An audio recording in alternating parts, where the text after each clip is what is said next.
aquí hay una presión que es normalmente viene, vuelvo y digo, del Ministerio de la Mujer, para introducir la ideología de género como una plataforma ideológica para que... Lo que pasa es que cada vez más la sociedad ha ido demostrando el rechazo de que los trans, que eran hombres que se hicieron mujeres, pero que tenían la contextura de hombres, competían y ganaban. Y eran en el lugar 400 en hombres y en las mujeres ganan la medalla de oro. Muchas de estas sectas lo que hacen es mucha propaganda porque hay incluso competencia de una con otra, de competencia del diezmo y todo, y no me voy a meter en eso ahora. No estoy rebajando porque hay mucha gente seria en ese mundo, pero hay iglesitas que quieren hacer millones en poco tiempo. La entrevista del Telematutino 11, gente importante a tratar temas importantes. También esta entrevista va a estar en Propuesta Semanal. Nos honra con su participación nada más y nada menos que el Monseñor Víctor Masalles, obispo de la diócesis de Peravia, Azua y San José de Ocoa, que viene como anillo al dedo un día tan especial como hoy, que ya estamos en el Jueves Santo. Bueno, y también, buenos días. Sí, hay que decir que Monseñor Víctor Masalles también es economista y teólogo. Es decir, que tiene todas esas condiciones por lo cual se nos facilita tratar ciertos temas porque le da una visión, por su formación, es mucho más amplia de lo que es la realidad dominicana y del mundo. Bienvenido a Telematutino y a Propuesta Semanal. Gracias, me siento muchas veces en casa. Con ustedes me siento en casa, así que gracias por la invitación. Muchísimas gracias. Recientemente usted sabe que hubo un debate sobre un proyecto de ley que sometió el Poder Ejecutivo y que retiró, que guardaba relación con el tema de la trata y de la trata de ilegales, pero hay otro que está todavía en el Congreso, que es teóricamente en defensa de la violencia contra la mujer, pero que también prohíbe las deportaciones y que en varios artículos uno ve ahí la mano de la educación de género, porque se lo insinúa al Ministerio de Educación y lo dice en diferentes pasajes. La Iglesia no ha hecho una opinión de este tema como cuerpo, no ha sido tratado, pero Monseñor tiene alguna opinión sobre estos proyectos o sobre el que guarda relación con la educación de género. Sí, muchos de estos proyectos no van a pasar. ¿Por qué? Porque la mayoría de los diputados ya han abierto los ojos con respecto a esto.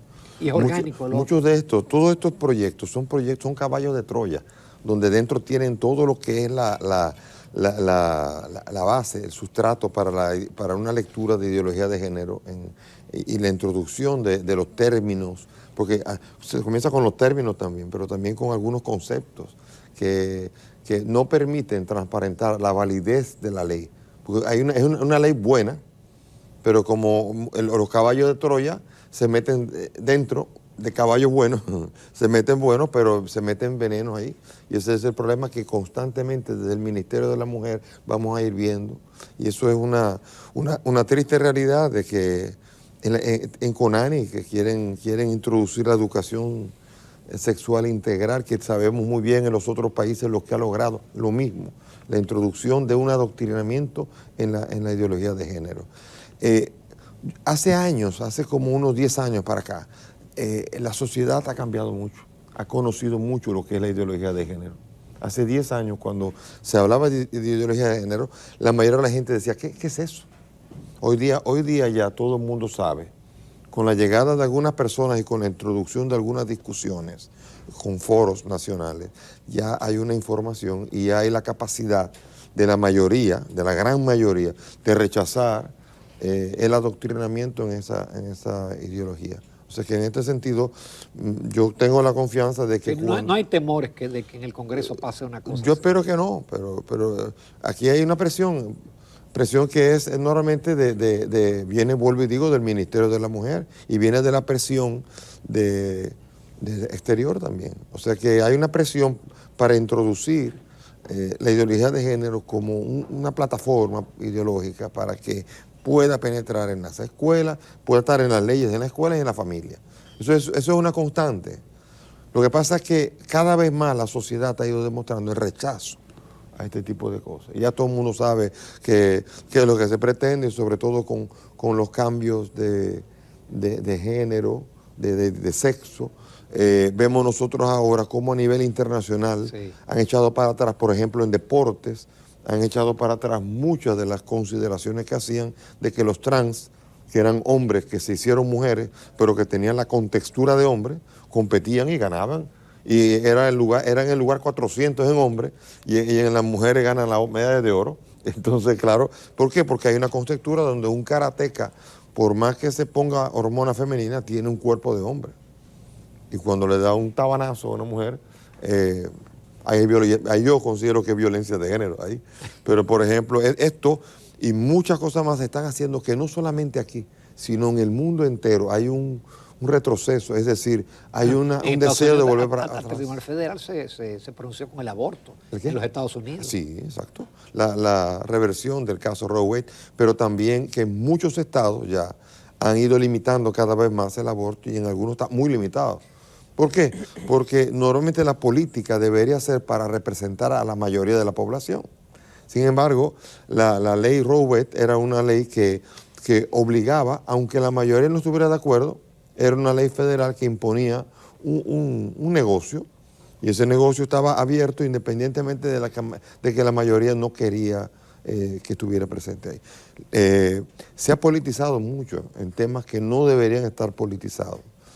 Por ejemplo, el aborto es un tema médico, pero se ha politizado.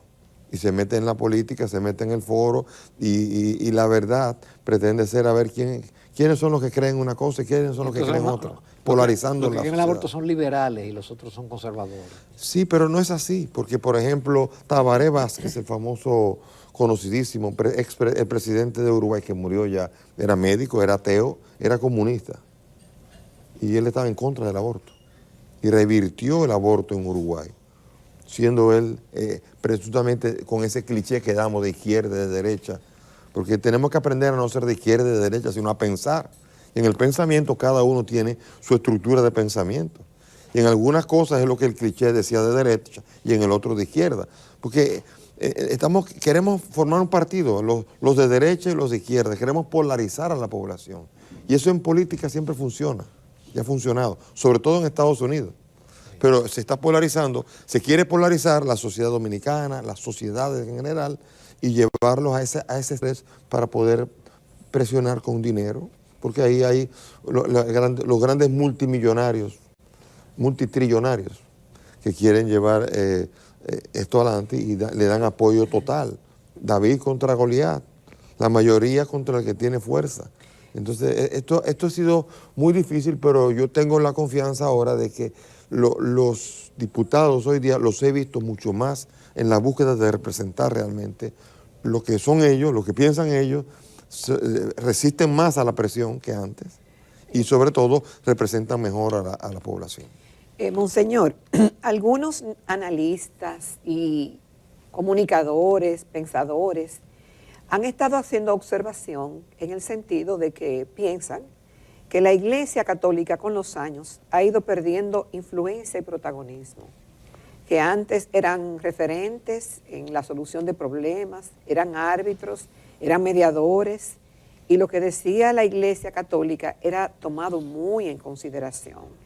Y sus representantes realmente tenían ese poder de credibilidad, de convocatoria y de protagonismo. ¿Y qué ha ido perdiendo todo eso con los años? Se habla también de que los documentos que emanan de la conferencia del episcopado para el 21 de enero y el 27 de febrero también han perdido brillo. A quienes piensan así, ¿qué usted le puede decir? Bueno, vamos a decir así, esa misma polémica fue la que se levantó hace un tiempo atrás, cuando en el Canal 22 me hicieron la pregunta en el minuto 42 de una entrevista de 52 minutos y fue tergiversada la respuesta. Yo hablaba de la mediación política. Sí, en la mediación política ha sido cada vez más sacada la Iglesia, más bien es así. La Iglesia no ha querido sacarse. No, imposible. La Iglesia está siempre disponible y tenemos algunos, por ejemplo, está Monseñor Castro o sea, ya hay diferentes sacerdotes y obispos que están disponibles para la mediación. Yo lo que creo es que la sociedad ha ido tratando muchos estamentos de la sociedad de sacarla del medio, de que no esté en muchas de las directivas de los lugares donde se discuten las cosas. Eso sí ha pasado. Y eso ha pasado en el mundo entero. Entonces no es algo que pase aquí solamente. Pero la iglesia que ha perdido brillo porque yo creo que a la gente que dice eso, lo que quisiera es la polémica siempre. Y la polémica tiene que ser cuando... me parece a mí que, por ejemplo, pasa esto. Cuando en un momento determinado el partido de oposición quiere que la iglesia le pinche al gobierno, entonces está esperando ese brillo, que no es un brillo. Lo que está esperando es que denoste el gobierno. Y hay que hacerlo cuando hay que hacerlo, no cuando le conviene al partido de oposición. O sea, que falta saber quién es el que dice que le falta brillo, porque otros dicen que no. Y como la sociedad se está polarizando, es normal ahora que pase, que un buen grupo diga no y otro grupo diga sí. No en esto, en cualquier cosa, en cualquier tema, hasta en pelota y en política y en todo. Y no digamos en el aborto y no digamos en cualquier documento que pueda manejar. Cada persona tiene su impronta y no es que decimos que una es mejor que otra, pero el cardenal López Rodríguez tenía una preponderancia y una presencia obligatoria en todos los temas, era un referente. Igual la mediación de Monseñor Núñez Collado, por mencionar. Pero ha cambiado el mundo, la sociedad dominicana o la Iglesia Católica, que esa mediación y que esa presencia ya no es tan visible. A eso que nos referimos. Bueno, falta saber si lo necesita hoy día estos tiempos, porque la conferencia, el presidente de la conferencia, el mismo Monseñor Freddy Bertón, hizo una exposición larga en donde explicó que los tiempos han cambiado y que los tipos de liderazgo también cambian con el tiempo. Que el liderazgo de una época no pueden ser reproducidos en esta época. Es como que alguien diga, necesitamos a Trujillo hoy día aquí. Hay gente que dice eso. Sí. Y hay gente que dice imposible. Pero hay que entender lo que está aspirando la gente cuando dice que quiere a un Trujillo. No quiere a Trujillo. Por Dios, lo que quiere es como una mayor capacidad de no impunidad, aunque había impunidad allá para los suyos. Pero el problema es que lo que quieren es un poco más de firmeza en el gobierno. Sí, es posible. Quisieran que la iglesia tronara como tronaba López Rodríguez. Es posible. Los temperamentos, la forma, los liderazgos cambian. Y los tiempos a los cuales se adecuan los liderazgos también. Entonces, habrá que hacerlo cuando haga falta. Un servidor, por ejemplo, no baraja un pleito, si fuera necesario. Lo que pasa es que la gente cree que uno está para pelear cada vez que se mete en una cámara, y no es así. No. Uno está para ser pastor, y es sobre todo en lo que pasa la mayor parte del tiempo uno, en orientar, en acompañar. Solo que cuando hay que hablar fuerte, hay que hablarle fuerte a la gente. Sí, pero no creo que haga falta que esté uno constantemente en la espera de qué es lo que dice la conferencia, porque como si fuera, va a hablar el hombre. Esta noche habla el hombre. Entonces había como una especie de sensación de caudillismo que uno quiere verlo todavía en la situación actual. Y el caudillismo hoy día se cuadra menos que antes, aunque siempre hay intentos en los partidos. Pero sin embargo, no sé si es lo que requieren los tiempos actuales. La iglesia tiene que dar cada vez más testimonio, tiene que dar testimonio en la época. Y la pregunta es si la iglesia está dando testimonio, pero no podemos darlo en nivel genérico porque hay personas diferentes. Como en todo, hay las personas serias y personas no serias en el gobierno, personas serias, honestas y personas no honestas en la sociedad, y personas que dan testimonio y que no lo dan en la iglesia. Lo ha habido también, porque en la época de López Rodríguez también había muchas cosas, muchas fallas también, no todo era bonito. Como siempre en la iglesia siempre ha habido luces y sombras. Como en todo. Y las muchas luces que ofreció López Rodríguez no cegaba a la sociedad de las sombras que también existían, como hoy día. Y no tiene por qué escandalizarnos porque tenemos 2000 años en eso, en luces y sombras, y por eso... Pero no estoy seguro de que el brillo que se espera hoy la podamos reproducir exactamente.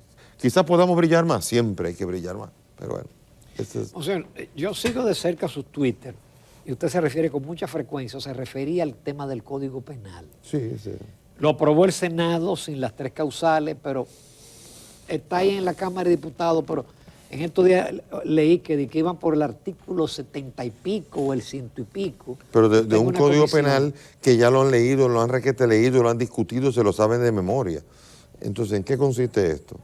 Consiste en una táctica dilatoria. O sea, los que están en contra de las causales, que no es lo que quiere la mayoría, ni en el Senado, ni en la Cámara de Diputados, que se ha demostrado ya, requete demostrado, que el Senado está a favor de que las causales se discutan en otro lugar, en otra ley, en otro momento, pero en el Código Penal no, el Código Penal debe obedecer a lo que dice la Constitución. Sin embargo, los que están en contra van a tratar de tumbar y dicen, vamos a leerlo punto y coma, vamos a verlo. Y lo que quisieran es poderlo leer hasta el 24 de julio, hasta el día siguiente de que termine la legislatura. ¿Y al paso que van? No sé, hay demasiado tiempo para retrasarlo. Uno puede decir, poner la excusa de la Semana Santa, pero es una semana. Y estamos hablando de julio. O sea que por ahora se perfila que se va a discutir sobre el tema del 123, que sería el tema de la ¿cómo se llama? De la educación a los hijos. Ese tema se quiere discutir todavía, pero el tema del aborto no se va a discutir más, ya pasó. Andamos en no da la impresión de que se quiera discutir el tema, lo que se quiere es tumbar el código otra vez. Y digo, sería tan fácil suponerlo porque tenemos 20 años en eso. 20 años queriendo aprobar el código y 20 años que todavía no tenemos un código penal que sea capaz de penalizar una sociedad en la que haya vehículos de motor. Porque el código penal era de cuando andábamos en carreta. O sea, no hay manera de penalizar el ácido del diablo, el sicariato, la corrupción en diversos aspectos. No hay manera. ¿Por qué? Porque conviene, o sea, conviene que siga el Código Penal en las nubes, porque el Código Penal actual no es una herramienta capaz de enjuiciar adecuadamente los delitos que se están enjuiciando. Por ejemplo, en los diferentes casos, calamar, pulpo, la ballena, todavía la ballena no ha llegado, pero en todos esos casos no tenemos un código penal capaz de enfrentar y penalizar adecuadamente cada uno de los delitos que se están tipificando ahí. O sea que no hay manera. Y yo supongo que el delincuente está contento con eso, porque no hay una herramienta. Usted se declara culpable, le bajan la pena y se acabó. Entonces necesitamos un código penal que sea verdaderamente un código penal moderno. Y ya tenemos 20 años, ya no es moderno, ya tiene 20 años, sin que haya podido ser promulgado todavía, pero por lo menos sería algo, porque entre 160 años y 20 años, yo preferiría un código penal de 20 años, que por lo menos sería capaz de ayudar más al Ministerio de Justicia. Con su permiso, monseñor, nos vamos a una breve pausa comercial. Nos quedan muchos temas con el obispo de Peravia, Asua y San José de Ocoa.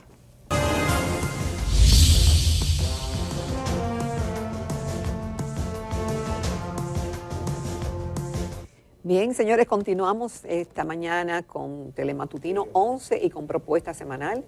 Nos honra con su participación Monseñor Víctor Masalles, obispo de la diócesis de Peravia, Asua y San José de Ocoa. También es economista y teólogo. Y justamente desde esta perspectiva, Monseñor, y en esas localidades que generalmente, no sé, la parte que están al sur de los países son como las más deprimidas y a veces se les acusa que tienen menos desarrollo. Eso en el hemisferio norte. Sí. En el hemisferio norte. Sí, en el hemisferio sur es al revés. Exacto, sí. Pasa en Estados Unidos, pasa aquí. Entonces, le han tocado esas localidades con características muy distintas a otras del país. ¿Cómo se ve la vida, el tema del medio ambiente? Tenemos una gran sequía, el tema económico. ¿Cómo se ve o cómo lo vive la iglesia con sus feligreses? ¿Cómo lo ven ellos y cómo lo siente el que está ahí orientándoles, dirigiéndoles, como es su caso? Bueno, en este momento el medio ambiente es verdaderamente preocupante por varios puntos. Por ejemplo, yo estoy hablando además de que si usted va a la presa de Valdesia, la presa de Valdesia está seca. Seca, sí. Seca completamente. Se puede ir en motocicleta. Hay un video que Hay está un video viralizando. en las redes, Que un andan, tipo en motocicleta andan en en motocicleta el por la lago. mayor parte de lo que fue el agua de la presa. Y no tenemos una cultura del ahorro. Yo todavía paso por Cristo Rey y veo manguerazos a motocicletas y todo. O sea que aquí no hay, como no tenemos un régimen de consecuencias, aquí nadie paga agua, o sea, no paga el agua que consume, porque en otros países usted tiene un contador, como lo tiene de la luz, lo tiene del agua, y usted paga por el agua. Y así usted está segura que no hay pérdida de agua, porque usted tiene una pérdida de agua en una casa, y usted lo deja así, pues no le importa, porque no va a pagar más por eso. Sin embargo, si a usted le duele, entonces no va a arreglar eso. Entonces, pero como no tenemos organizada la energía eléctrica, ¿cómo vamos a organizar el agua? Y vemos nosotros las dunas están siendo depredadas, o sea, hay mafias que están llevándose la arena y la venden en ferreterías, donde uno va a comprar arena y lo que compra es arena de las dunas, que debería ser más cara además, porque por lo menos un patrimonio. Una arena muy buena, fina. Entonces, ¿qué pasa? Eso da un pañete. Es terrible lo que está pasando y la profunda desinformación que hay ahí. Porque el problema grave es la desinformación, y cuando se informa de una manera exagerada. Entonces cuando se queda por un tiempo callado y cuando se presenta, el proceso de degradación de las dunas es sistemático. No es que de repente han venido y se han llevado toda la arena, ¿no? Es que ha ido poco a poco y seguirá todavía, hasta que no haya verdaderamente un medio ambiente capaz de poner las reglas claras en el cuidado de un patrimonio nacional. Y no digamos en los bosques. Los bosques es un pleito constantemente. Los vendedores los productores de aguacate. El aguacate es un asesino de los ríos. ¿Ah, porque sí? porque el aguacate consume agua. Y si usted pone en donde están naciendo los ríos, usted siembra aguacate, usted está secando el país. Y eso es lo que quieren hacer los productores de aguacate y se entiende que hay que mantenerse, hay que vivir, hay que ganarse la vida, pero no se puede ganar la vida uno dejando que un bien tan preciado como el agua, sobre todo en tiempos como los actuales, donde el agua escasea, pero aunque no escaseara, no es posible dañar donde los nacimientos de los ríos sembrando aguacate allí, porque el aguacate es un enemigo tiene que ser un lugar donde haya agua y donde el agua pueda verdaderamente no ser pérdida. Pero allá arriba, donde están las alturas, el aguacate no se puede sembrar. Y el pleito constante, sea en el Parque Luis King, en lo que me compete a mí, que está en medio de las 3 provincias mías. Es un pleito constante el querer que abran caminos para poder sacar el aguacate. Y pues primero dicen que es para nada, después se abre, y cuando se abre siempre es para comercializar el aguacate y es para dañar normalmente el parque. Y el parque es el pulmón, es el pulmón de la sociedad. O sea, nosotros estamos tomando agua y cuando abrimos la llave es agua que viene de allá. El agua no sale sola, nosotros no estamos habituados a entender y a comprender el trayecto del agua. El agua de la capital, una gran parte de ella viene de la presa de Valdesia. Valdesia, exactamente. Y una parte se queda en San Cristóbal y otra parte en Baní. Pero nosotros estamos viendo una presa que poco a poco el sedimento va subiendo, de que los litros de agua van disminuyendo y que en una sequía se vuelve algo que no se está entendiendo la gravedad de lo que está pasando. Monseñor. No, hasta que no haya agua y después veremos qué vamos a hacer entonces. Monseñor, y hablando de los feligreses y de cómo se ve la vida en la iglesia y eso, estas redes sociales y estos dispositivos móviles que dan una adicción, ¿han mermado la fe? ¿O la gente sigue ahí, ha aumentado la participación de la gente en las actividades características y propias de la Iglesia Católica? La pandemia le hizo un daño al inicio, es la pandemia, pero no a la iglesia, a todo, a la sociedad, al esquema de la socialización le hizo un gran daño. Y a la iglesia también. El retorno de la gente a la iglesia fue traumático, lento y mucho más lento de lo que se esperaba. Hoy día ya la Semana Santa y la fiesta de la iglesia vuelven a ser las mismas de antes.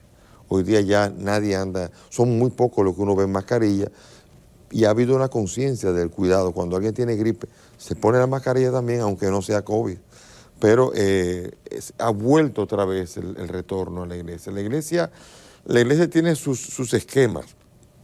La iglesia no es una que participa, no es como un negocito que quiere montarse para hacer millones en poco tiempo. La iglesia tiene mucho tiempo, tiene paciencia, es un trabajo sistemático. Por ejemplo, en la parroquia, en la iglesia, en la diócesis, perdón, donde yo estoy, cuando yo llegué eran 23 parroquias, ahora son 30 parroquias. He bendecido por lo menos 120 capillas y tienen que ser más o menos 300 capillas que están convocando personas. Y así me imagino, y Baní no es precisamente la que tiene más. Así que me imagino cómo debe ser el Cibao y cómo debe ser. O sea que el camino de crecimiento y de conformación de una iglesia que trata de hacerse presente en todos los lugares, porque ha cambiado el esquema. El esquema de antes era ver la parroquia. Eso ocurre en la ciudad, pero en el pueblo no se puede decir la parroquia porque estamos obligando a que toda la gente de los pueblos tenga que venir, y eso lo hace que muchos se queden. Sin embargo, ahora la iglesia va al lugar. La iglesia monta la capilla en el lugar. Y de allí se trabaja. Es mucho más trabajo para los sacerdotes. Pero hay ministros que colaboran, diáconos. Yo voy a ordenar ahora el 13 de mayo, voy a ordenar 25 nuevos diáconos permanentes que van a estar ayudando en las capillas. ¿De la zona? De mi diócesis. ¿De su diócesis? Sí, 25 diáconos permanentes. Y estos son personas que hemos estado trabajando como sembrando 3 años en el Politécnico Loyola preparándolo para poder hacer, y ahora estamos listos. Y es un trabajo lento. Es maravilloso. Exacto, pero es un trabajo que no siempre se está cacareando ni dejándose ver, sino que se ve cuando sale la matica, cuando salen los frutos y cuando se venden. Así también nosotros veremos cómo el trabajo que se hace dará su fruto. Y lo importante es trabajar, no es alardear. Muchas de estas sectas lo que hacen es mucha propaganda, porque hay incluso competencia de una con otra, de competencia del diezmo y todo, y no me voy a meter en eso ahora. No estoy rebajando porque hay mucha gente seria en ese mundo, pero hay iglesitas que quieren hacer millones en poco tiempo, pero hay iglesias muy serias allí. Y lo logran. Sí, lo logran, exacto. Pero en la Iglesia Católica su papel no es competir contra, sino en la Iglesia Católica es tiene una misión muy definida y hacer presencia ahí. O sea que yo creo que los católicos en el mundo entero están creciendo. En la República Dominicana uno dice, bueno, pero los que ahora se declaran católicos, yo lo que creo es que hay más sinceridad. Yo creo que años atrás, cuando hacían un censo, había gente que decía, yo soy católico, pero no era católico nada, pero decía que es católico porque el que no es nada decía que era católico, para no decir que era ateo. Hoy día ya hay más libertad para que la persona que es atea o que no cree diga yo soy ateo o no creo en nada. Y eso ha hecho que se ha sincerado, porque no se han vaciado las iglesias. Lo que ha bajado es el número de la gente que declara en público lo que es. ¿Qué quiere decir esto? Que estamos más claros en lo que somos. 59% de católicos, 18% de evangélicos, los demás tienen 2%, 1%, y hay un 30% casi un 30%, 26% de ateos. Gente que dice no creo en nada. Eso sigue siendo así. Pero la iglesia tiene una misión, y no es llegar a ser el 100% y que no haya nadie más, sino llegar a la mayor cantidad de personas. Pero antes le llegaba porque los católicos eran 95%. No, no es verdad. No le llegaban a ese 95%. Le llegaban a 55 y ahora le llegan a 59. Creo que le llegamos más que antes a la población a la que le llegamos, no a la que se declara. Creo que hay un asinceramiento de los que finalmente dicen que nunca han sido católicos y ahora declaran, no soy católico, no creo en nada. Y había muchos que debieron haberlo dicho ya hace tiempo. Monseñor, usted tenía, yo creo que una especie de plan piloto, proyecto para educación sexual afectiva. Sí. Y que en algún momento parece que se iba a producir una colaboración con el Ministerio de Educación, pero ya ahora el ministro anunció que viene con su programa de educación sexual. Sí, yo estuve reunido en el Gabinete de Educación, fui a visitarlo para presentar, no es educación sexual, es educación socioafectiva, porque no existe la educación sexual. La educación sexual está dentro de lo que se llama la educación socioafectiva, porque es todo.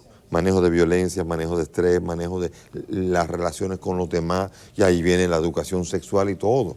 Entonces, es más completa. Entonces lo aprobó, el presidente dio la orden, me reuní con el ministro y yo firmamos un convenio para toda la diócesis, para toda la provincia de Peravia. Y todos los centros están censados, listos para recibir esto. Eso fue en noviembre cuando comenzó todo esto. Estamos en abril y todavía ni un centavo ha llegado.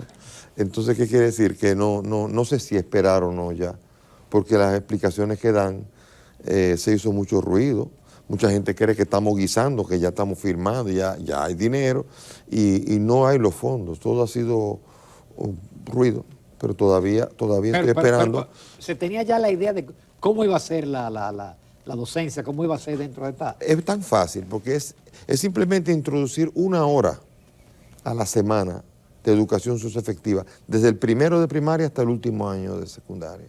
Esto garantiza que se va el 95%. ¿Y hay los profesores? La capacitación, se capacitaron más de 900 y ahora se van a capacitar otros 900 más, porque habíamos comenzado nosotros con el proyecto. Yo estoy en el proyecto. La Fundación Palabra y Vida, la fundación que yo dirijo, está en este momento educando a 26.000 estudiantes, 13.000 en la capital y 13.000 en Peravia. Y eso se hizo con un proceso de capacitación de 900 profesores que se capacitaron en este método y están ahora mismo todavía ejecutándolo. Vamos en el 2.º año. Comenzó todo en la pandemia, todo comenzó virtual, pero se hizo con el gran deseo y la gran preocupación de los directores y de los profesores de que los niños fuesen educados. ¿Por qué? Porque se ha descubierto que los embarazos adolescentes, ¿la causa cuál es? La causa real, ya estudiada ya de cuál es la causa de los embarazos adolescentes, es la presión de grupo. ¿La presión? La presión de grupo. Presión de grupo es 90% de las causas de embarazo adolescente. Por lo tanto, no es que... ignorancia No, hombre, es presión de grupo. La presión de grupo es lo que genera, y ya se ha demostrado que más del 95% este método, que no está orientado a que no haya embarazo, sino que está orientado al manejo del bullying, de la presión de grupo, aprender a descubrir quién es depredador, quién es el que está violentando, aprender la educación socioafectiva también evita que haya un embarazo que no se desea. Y entonces, este programa en 24 países ha sido efectivo y ha reducido en más del 95% los embarazos adolescentes no deseados. Wow. Entonces, en nuestro país, lo he gritado desde el inicio, del PLD lo estaba gritando, aquí desde el inicio, de que cuando nos reunimos nosotros con el gabinete de gobierno y presenté la situación y él dijo que estaba de acuerdo, pero no pasó nada. Después de 2 años, el gabinete, él dijo sí, que se haga. Y seguimos todavía, y estoy seguro que llegaremos al 2024 sin la capacidad de poder concretizar este programa, o lo estamos haciendo con manos privadas. Yo pedí a un grupo de empresarios, y son los que están sustentando la educación de 26.000 familias que van a ser afectadas en este momento positivamente, porque los niños están siendo educados a nivel socioafectivo y van a generar ciudadanos que sean capaces de dar lo mejor. Porque es que la educación socioafectiva mejora incluso la capacidad de retención y de calidad de educación. Nosotros estamos los últimos en la serie, en la escala de PISA. ¿Por qué? ¿Porque somos brutos? No, los dominicanos hemos demostrado fuera del país que somos muy capaces. ¿Qué es lo que está pasando? El ambiente de la escuela. El ambiente de la escuela no ayuda. Cuando hay un ambiente bueno en la escuela, que en muchas privadas sí lo hay, la educación es de primer orden.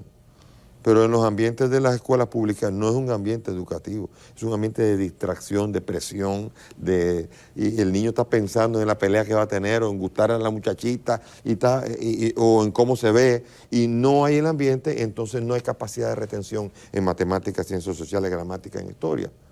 Pero eso será por culpa no tanto de que hay una incapacidad ni de los profesores ni de los estudiantes, sino de la ambientación y de educación en sectores transversales que son más importantes para ayudar en todo esto. Monseñor, estamos en Semana Santa. Sí. Actividades, integración de la gente, expectativa ante esos cambios, porque obviamente que la celebración, o cómo se celebra la Semana Santa, o cómo se vive la Semana Santa ha ido cambiando con los años. No era ni sombra de cuando éramos niños, ahora se vive otra cosa, un ambiente de vacaciones, de fiestas, y las actividades religiosas, bueno, quedan para un grupito, pero antes no era así. ¿Cuáles son las expectativas suyas para lo que estamos viviendo Yo tenía ahora? un programa cuando estaba en la capital que se llamaba Yo Me Quedo, que se sigue aplicando, todavía se está aplicando y que ayuda mucho a entender la necesidad de que para vacacionar hay otros fines de semana. Mire, le hemos hecho daño nosotros no digo en Semana Santa, el país con las fiestas que las mueve los lunes y creando fines de semana largos, le ha hecho un gran daño porque ha perdido identidad, ya las fiestas no se celebran, se disfrutan. Y la Semana Santa es la Semana Mayor para disfrutar para mucha gente. Mire, yo tengo la misa crismal se hace en Baní, se hace el miércoles, no el jueves, en la mañana. ¿Por qué? Porque el jueves se tranca la carretera y mis sacerdotes no pueden llegar a la misa crismal porque se pasan 6 horas trancados en un afán por salir, que es terrible. Pero eso hace tiempo que pasa eso. Y entonces tenemos que hacer la Semana Santa, que está hecha para esto, pero tenemos que hacerla el miércoles para que la gente que no está en Semana Santa pueda irse de vacaciones y no nos moleste. Es paradójico. Pero como quiera los templos se llenan, el jueves, se Viernes Santo. La gente no está yendo menos. La gente que no iba a la iglesia estaba molesta porque no podía ni barrer en Viernes Santo, no se podía ni barrer. Ahora ya la gente es más sincera y dice cuando le preguntan, yo soy ateo, y cuando llega la Semana Santa sale a vacacionar y muchos se van fuera del país, se van simplemente, salen. Y se ha hecho una cultura el club de los ateos y de los no creyentes ahora es más sincero y cada vez salen, son capaces de decir, voy a salir, voy a pasear. Y de hecho, quien no es creyente, yo no veo nada malo en que pase. Pero sin embargo, vemos que no ha disminuido el número de los fieles, no ha disminuido. Las iglesias siguen llenas, pongo más capillas, las capillas siguen llenas, tengo 100 capillas más y las 100 están ocupadas de gente. O sea que la gente quiere ir, la gente desea. Las capillas y las iglesias son espacios esenciales del silencio y de la tranquilidad que no lo hay en la sociedad y en la calle. En la calle y en la música lo que hay es ruido. Y la gente necesita el silencio. Así que los momentos de sagrados los necesita la gente, y hasta la gente atea que conozco que han ido a la iglesia cuando yo he celebrado, dicen, qué bien me he sentido, y no creen, pero se sienten bien porque el ambiente es un ambiente diferente. El ambiente de la discoteca o del salir, ruido. Y mientras más ruido, si no hay suficiente ruido no me siento bien. Y en el silencio, la gente se siente bien. Quiere decir que en el ser humano hay una necesidad de aquietar el alma, la calma, en todos. Sin embargo, mucha gente no sabe cómo hacerlo. O sea, finalmente, una pregunta de implicación internacional. Es decir, era impensable que en el siglo XXI se persiguiera a los católicos. Pero estamos viendo allí mismito en Nicaragua cómo hay sacerdotes apresados, hay un obispo que guarda prisión domiciliaria, y como que no hay protestas, ¿no? Pero no solamente ahí, en Nigeria, en Sri Lanka, en la India. Pero eso está lejísimo. Sí, de nosotros. Pero en nuestro continente. Bueno, pero es que, y ya vio cómo el Papa le llamó una dictadura tipo hitleriana y rompió las relaciones con el Vaticano, no sé si lo sabe. Sí. Y expulsó a la nunciatura, la cerró. Entonces, ¿qué pasa? Que son gobiernos intolerantes. Daniel Ortega es un gobierno intolerante y es difícil, como lo es Maduro, que ha hecho pasar el Niágara en bicicleta a la Conferencia Episcopal Venezolana, que es muy valiente también. La Conferencia Episcopal Venezolana ha tenido que enfrentarse con un presidente que los ha ridiculizado y los ha humillado constantemente. O sea que no es solamente Nicaragua. Cerca también hay otros regímenes que siguen burlándose, siguen mofándose de la iglesia, pero esa es la historia de siempre. Es más, si no me persiguen, yo debo cuestionarme también. Así que en este sentido, yo siempre digo que la iglesia tiene varias características, que es una, santa, católica, apostólica y perseguida. Si no es perseguida, tiene que cuestionarse. Monseñor, solamente nos resta agradecer en todo lo que vale su su participación en el Telematutino 11 y en propuesta semanal. Muchas gracias. Gracias. Gracias, monseñor. Nos vamos a comerciales, amables televidentes. Retornamos a la recta final del Telematutino 11.